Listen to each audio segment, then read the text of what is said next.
ভালোবাসা এমন একটা জিনিস যা টাকার কাছে হার মানে। টাকা না থাকলে ভালোবাসা লোকে বলে জানলা দিয়ে পালায়।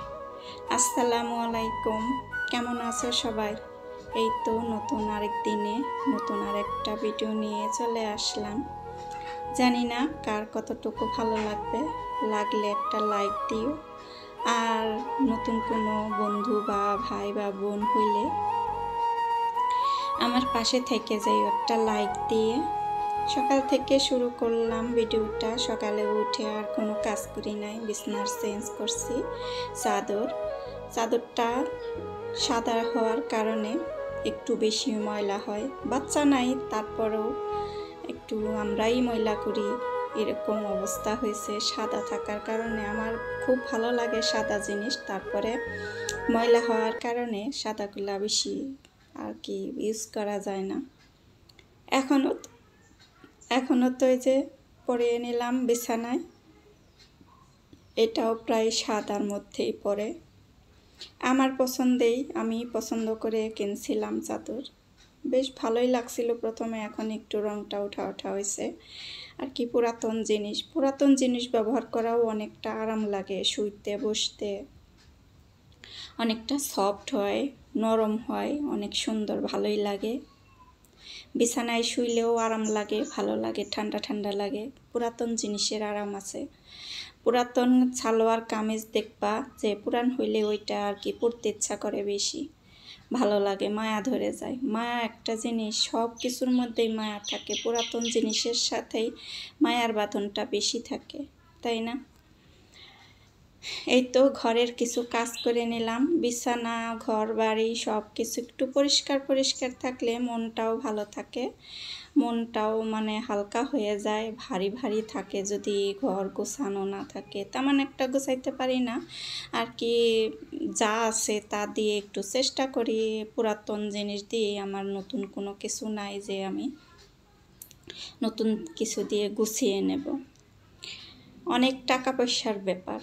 ওই যে বললাম না, ভালোবাসা যদি থাকেও, যদি টাকা না থাকে তাহলে পালানোর চেষ্টা করে ভালোবাসাও। স্ত্রী, সন্তান, যাই বলো না কেন, এই টাকার মধ্যে হার মানায়। যত টাকা পয়সা দিয়ে খুশি করতে পারবে, আত্মীয় স্বজন বলো আর ছেলে মেয়ে বউ বাচ্চা যত যাই বলো, সবাই কিন্তু ওই টাকাই ভালোবাসে বেশি, মানুষকে অতটা ভালোবাসে না। যেই দিকে টাকা দেখে ওই দিকেই যেতে চায়। আর এজন্যে আমাদের টাকাটাও অনেক সেভ করাও অনেক দরকার। টাকা সেভ করব আমরা কিভাবে, তারই একটা আইডিয়া আমার যা মনে হয় আর কি। আমরা যদি 20 টাকা খরচ করি, ওইখান থেকে আমরা যদি 5 টাকাও যদি রেখে থাকি, তাহলে ওই 5 টাকা করে জমা করলে আমাদের সামনে ভবিষ্যতে অনেক টাকা জমা হয়ে যাবে। যেহেতু ওই বিন্দুর মধ্য থেকেই আমাদের বিশাল সমুদ্রের শুরুবাত হয়, বিন্দু থেকেই। তার জন্যে আমরা একটু করে জমা করব। যেহেতু আমাদের অল্প আয়, অল্প টাকা, অল্প কিছুর মধ্য দিয়েই এই সব আমাদের জমা করতে হবে। টাকা পয়সা জমা করার মধ্যেও অনেক ধরনের আইডিয়া থাকে, সবারটা আর কি বুঝে না। আমরা যেরকম যে মাসে যে 3 পিস কিনা, শাড়ি কিনা, মানে এটা সেটা মার্কেটে যাইয়া বাড়তি খরচ করা, এইটা আমাদের কমাতে হবে। আর বাইরের খাবার যে আমরা নিত্য প্রয়োজনীয় যে নিজের হাতে না বানিয়ে তারপরে আমরা যে বাইরের খাবারটা নাস্তা হিসেবে, বিকেলের নাস্তাটা আমরা যদি কিনে না খাই, বাসায় তৈরি করি, তাহলে টাকাটা সেভ হয়। যাই করি, সবাই যে কম বেশি সবাই নাস্তা আর কি বানায় করে, সেই রকম আর কি একটা আইডিয়া। এইগুলা যদি আমরা একটু মেনটেন করি, একটু মানে খুব একটা খরচের মধ্যে না যায়, এটা আমাদের খেয়াল রাখতে হবে। আর এভাবে আমাদের কিছু করেও হলেও আমাদের টাকা জমা হবে। ওই টাকাটাই আমরা রেখে দেব, খরচ না করে যে বাড়তি খরচ করাটা। আমরা অনেকেই আছি অনলাইনে আমরা কেনাকাটা করে থাকি, সেই রকম আর কি আমাদের সবসময় এরকম অনলাইন থেকে কেনাকাটা করা বন্ধ করতে হবে। আর অপচয় কাকে বলে? এই তো বাড়তি কিছু করাটাকেই অপচয় বলে। আমরা এরকম না যে আমরা না খেয়ে শুধু টাকাই জমা করব, খাবো, খাবারের মধ্য থেকেও ওখান থেকেই আমরা কিছু কিছু করে রাখার চেষ্টা করব। যেহেতু আমাদের সামনের ভবিষ্যতের চিন্তা করতে হবে, চিন্তাটা মাথায় রেখে আমাদের টাকাও জমা করতে হবে। সবাই আর কি এরকম করা জানে না। গৃহিণীরা হচ্ছে আমরা লক্ষ্মী, আমাদের মানে টাকা জমা করতে আমাদের মাথা খাটিয়ে কাজ করতে হবে। ঝটপট আমাদের মাথা খাটাতে পারবো না যে যখন তখন যা মনে হলো তাই করলাম, এইটা করা চলবে না।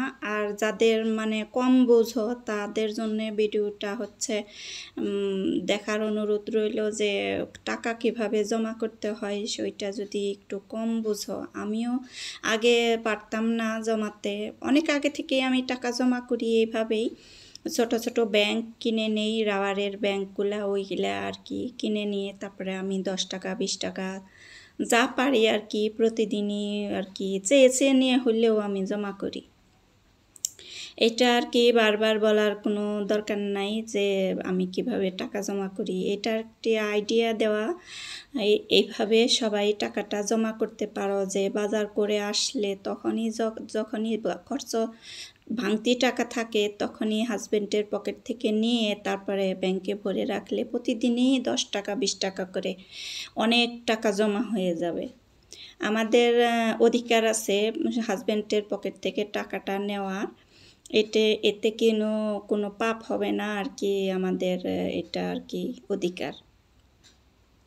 এই তো চলে আসলাম, দেখো যে কলা গাছের ফুল থুর কাকে কি বলো, এটা আমি এই যে চালের গুঁড়া দিয়ে ভেজে নিতেছি। অনেক মজা লাগে, ভালো লাগে খাইতে। রান্নাবান্নায় ছিল দুন্দুল রান্না তরকারি রুই মাছ দিয়ে, আর এই তো চালের কলা গাছের ফুল চালের গুঁড়া দিয়ে ভাজা। আমি আজকে একদম জিরো খরচে, মানে কোনো খরচ নাই এরকম অবস্থায় আমি আজকে রান্না করলাম। এরকম যদি আমরা মাঝে সাঝেও রান্না করতে পারি তাহলেও আমাদের একদিনের খরচটা আর কি কমে যায়, আরেক দিন খরচ করার মতো আমাদের টাকাটা বেঁচে যায় আর কি।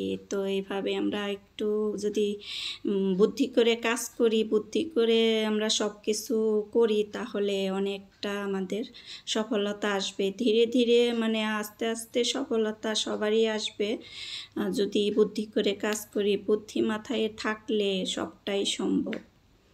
এই তো আমি রান্নাবান্না শেষে এখন চলে আসলাম, সব কিছু দেখিয়ে দিলাম। এই তো যে দুন্দুল রান্না করা শেষ হয়েছে, ভালোই হয়েছিল তরকারিটা। এখন এই তো একটু বারান্দায় বিকেলের টাইমে একটু বারান্দায় গেছি, দেখি যে ওই যে গোলাপ গাছের ডাল একটা বড় হইতে হইতে বারান্দায় এসে পড়ছে, ওইটার ডালটা কেটে দিতে হবে।